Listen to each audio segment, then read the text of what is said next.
Okay, so I like weird music. I wanted to see this weird band, Pinc Louds, which they only they play in subways in New York. They busk a lot. That's what they do.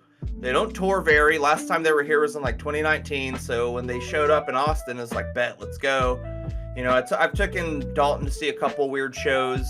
So this one was super weird. It's more weird than the Symposium. I'm not gonna lie. The Symposium's good music. This is good music, but on a different level of what the weird fuck is happening. So very strange band. It is a Puerto Rican trans folk punk type band. He started out wearing a grandma dress with a bowl cut, and he sings the WB Frog on helium. So that kind of encapsulates it. Now he has a full beard and he just wears blue lipstick with black eyeliner across his fucking face. But he still wears a dress, which is great. So the day of the concert, Dalton messaged he was sick, which I understand. It sucks. Honestly, if you would have went, you would have been what a magical, weird fucking night. So the whole... I probably also would have not went to work the next day. I took the day off. I knew, because the show wasn't till 8:30, which is really late for a show. And so my whole morning was pacing, trying to find someone to cover a ride. I even hit homies up in Brownwood who were if I wasn't in... dude, half the people I hit up were helping people move. It was so weird. The other half were sick. Others were I can't really do it. And then I hit up my one friend. He's well, I don't have a ride, but I'll fucking Uber us there and back. And I was okay, bet. And then I hit up my one friend, Jake, who I've only met one time when we went to see Cannibal Corpse with Shan. And he's what's the band? I sent him one of the newer songs. He's holy shit, I wasn't expecting marimbas. Don't worry about it. I got you, bro. So now I had 2 other people that were willing to see the show. Dalton actually sent me another $20 to buy an extra ticket, which did work out. So I had 3 tickets. My friend Jerry, who I used to work with, who let me read his entire volume of The Boys. He's the reason I read, which is crazy to say. So yeah, he gets there. The one guy to get him to read every Well, I had feature Devin that read we've it ever to had. me and show me the pictures, because the pictures are funny, yes. Okay. So he gets there, and then I'm trying to hit up Jake. I'm you said you'd be off work at 5. What's up? 6 o'clock. What's up, man? Show's at 8:30. 7 o'clock. Yo, buddy. Tried calling him twice. We were supposed to drop Vincent off at the babysitter at 7. So 7:30 comes. Devin's getting home. We're we're just going to Uber there. And then he's my bad, man. I went to sleep and I plugged my phone in, and we're already paying for an Uber there. Just meet us at the venue. We meet at the venue. Actually had time to spare. I'm surprised we got there before it even opened. So we all met up. Surprisingly, everything's going well. And I was as soon as I said, let's get weird tonight, fellas, there is a homeless, crippled dude in a fucking wheelchair just waiting in line. He's next to the line. He's man, I know y'all here for the rock and roll and the R&B. Let me tell you, I got one for y'all. Starts full belting an entire song at us. I'm trying to ignore it. My friend Jake, who went to sleep, is paid him $1 and kept yeah, buddy, This guy is 4 verses in, singing very loudly, directly at us. Just homeless crazy dude. I hear my friend Jerry in the back go, there's a robot, and I was didn't register it until I see a little, it looks like a fucking cooler with a face, an LED face on it. It's trying to cut in front of people, and it's getting angry eyes, and it comes rolling by as this other homeless crazy guy's going beep doop bop, and then I hear a beep boop beep. What? There's cars with nobody in them dropping people off, and I couldn't even take a picture of it. My brain broke being in the future. He was Squidward from that one episode of SpongeBob. Dude, I did it! I did that! He was we're in the future, and I was future! Dude, it was fucking banana. I've never seen robots out there. I don't leave my fucking thing. I don't leave my apartment a lot, granted. So we do get in there after seeing a fucking robot, homeless person, all this crazy shit. Waiting in fucking the merch line.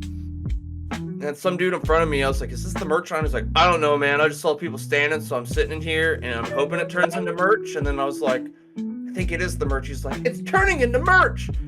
So I get my shirt, I get a little pin. And I thought I saw Cloudy. Cloudy is the lead singer of Pinc Louds. They are Pinc Louds. And the venue is so small, they're just there, right by the bar. And I saw them walk by and I was like, oh crap, I think that was them.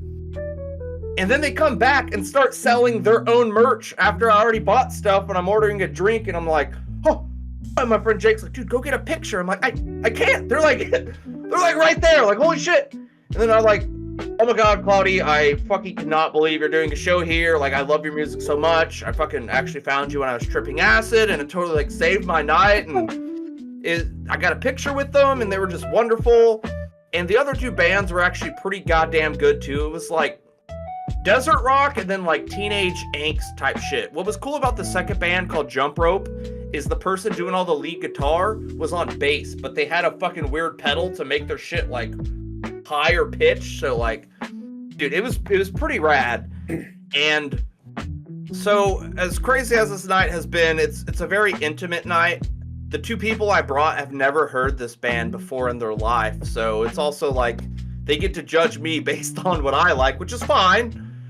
And Pinc Louds started from the back of the bar with a fucking like African drum just in their dress, singing about how they sold their soul to the Whole Food store.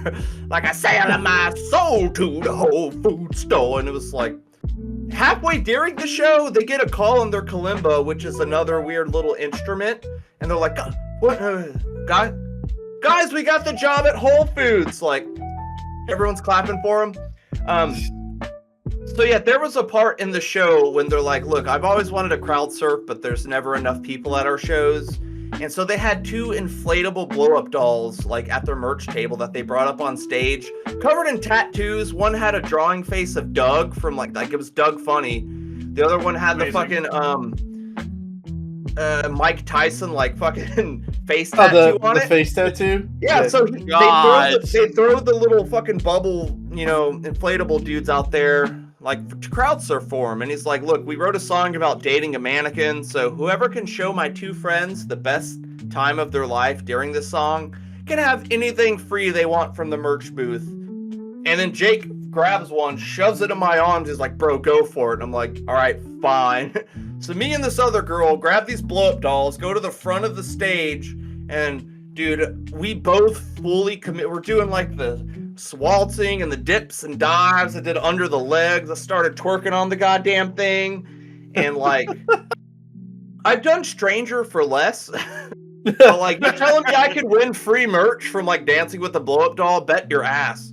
So after that, we both ended up, we both pretty much won. We went back to get our merch, and the person next to him was like, I don't actually sell their merch. I can't do this for y'all. So we're like, we'll just wait till after the show. I also got to wear a giant pink wolf head that there was two of them floating around that everyone was randomly putting on. And a lot of people were howling that night. They brought out these balloons that were like, these are magic balloons because they have a special magic to like, when you touch them, you have to howl. And the people that don't, it just shows everybody that you're not fun to be around. So they threw a whole bunch of balloons and everyone's like, ow, ow. And like they recorded it and put it on, and it was fucking just wild, man. So after all that shit happened, after the show, me and this girl were like just waiting, and then Cloud leaves the stage, comes back to give us the free merch, and I'm like, are you serious? Like, could I get a vinyl? Like, absolutely, here, take a vinyl. And the vinyl's badass. It's black and blue, and it was fucking insane. And then whenever we leave, we see a random fucking raccoon scrambling in front of us, like almost on our feet, and then goes into the fucking sewer ditch. And we're like, what the fuck is happening tonight? It has been from like, as soon as we got there, everything's been like bananas. Like, it was like just so fucking insane, man. And actually, Continue? Go ahead. No, go ahead. Oh, I was gonna say, I actually got in trouble by them because whenever they picked up their kalimba to play Soul in My imitate them going, Soul in My Body, and he's like, he stopped the song when he started. He's like, okay, whoever did that, turn your phone off. Like, I mean, we could play your phone, I guess. And I was like, I swear to God, I would not disrespect you playing my phone during a show. But I also kind of took it as a compliment because I sounded so much like them. They thought I was their album. because I mimicked them so well. But even after the show, it's like, look, I promise I would never do that to you. I fucking love you guys so much. Everyone being here got to witness something special. It was very intimate. The only people that were there either have to know the band for like years or you know somebody. And my two friends who I brought in, as soon as the show was done, like, bro, I'm buying a shirt, I'm buying a vinyl, I'm buying the CD, I'm buying the book. Like, I made 2 extra fans. And technically, I made 4 extra fans because when I hit up Patrick about it, he's like, I would, but I can't. I'm literally in Dallas right now. But then his girl asked, what band does he want to see? So he showed them, and I made 2 extra fans that night with them as well. So, like, all of that together, it was just... his connections falling apart. I try not to. Dude, I try not to. And I was like, I can't wait to get home and her be like, oh, you got a shirt and a vinyl. And like, no. I won this in a blow-up doll dance competition. I earned it. I earned it in a blow-up doll dance competition. And it, like I said, I couldn't write anything that crazy of a night in my life, dude. That was not on my 2026 bingo card. Seeing the band was not. Dancing with a blow-up doll was not. Like, getting free merch, all of that shit. It was like absolutely wonderful. They do say truth is stranger than fiction. Dude, it was fucking wild, man. It was just so fun. And even then, like, one of the first bands, they talked about how it was their drummer's birthday, but no one was singing happy birthday. But their next song had like a bass line. It was like boom, boom, boom, boom, boom, boom. So me and my buddy Jake were like, happy birthday, happy birthday. And like, that gave me the fucking giggles for their whole set, dude. I could not stop. Just to you, happy birthday. Let's fucking go. Dude, it was wonderful. I do wish Dalton could have experienced it, because he would have been like, did that just happen? I'd have like, I suppose so, man. Who knows, man? It was fucking insane. That's dude, bad. That's kind of terrifying whenever the person who is bringing you to the show, even they don't know what the fuck's gonna happen that night. Dude, it's such an off, weird band that it's like, you know, I've sent it to a couple people and like, I don't like that. It's not my jam. I'm like, understandable. No. And then the 2 people who've like, that's kind of cool. Oh, cool, Marambas. And then they're like, they start sending me their own songs they're finding. Like, is this them? I'm like, yeah, that's them, man. And met up with Jake, and he had their new album on in his car, and it's like, I actually kind of dig them. And then after the show, like, that was fucking legendary. Like, robots, homeless people, blow-up dolls, raccoons. Like, you can't write that shit, dude. That's fucking wild, man. I imagine even if Matt was tripping absolute balls on fucking acid, I don't even think even then he would be able to come up with a night like that. Well, that's the kind of stuff that would make for like an Always Sunny episode or something like 100%. You know? Yeah, dude, it was. I got thrown into the deep end of Austin, which I never go to hardly, except for shows. And like I said, just the fact it being a weird band, it needed to be a weird night. The world said, "Hold my beer, I got you, bro." Like, beep, bloop, bloop. Like, I got a video of the robot that Jake took, because my brain couldn't process a robot with emotions, like getting mad at the crowd being in the way, and then a homeless guy like, I was telling Vincent the next day when I picked him up at school, like, man, I saw like a robot and there was a homeless guy, and then we got home and I showed him the video and he's like, I thought you were telling me about a dream you had. I'm like, no, dude, this shit fucking happened for real, dude. This was real. Dude, it was fucking great, man. It was awesome, man. I've had this shirt on for like 4 days. I've had it on pretty much ever since I left the fucking place. But yeah, man, I just like, how do you not tell that story? Like, half of shows, like, the show's great, but the story of getting there and back and everything in between is usually what makes it a memorable moment. And that's a moment I will always remember. Also, they had bubbles there too at a point.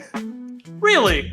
Yeah, dude, I brought up how we did the bubbles at Symposium, and then whenever we came back with our drinks, we saw some bubbles, and then there was some weird joke about, like, how it was probably just, like, some gay dude farting cum bubbles out of the bathroom that we, like, oh, it's so salty in my mouth, like.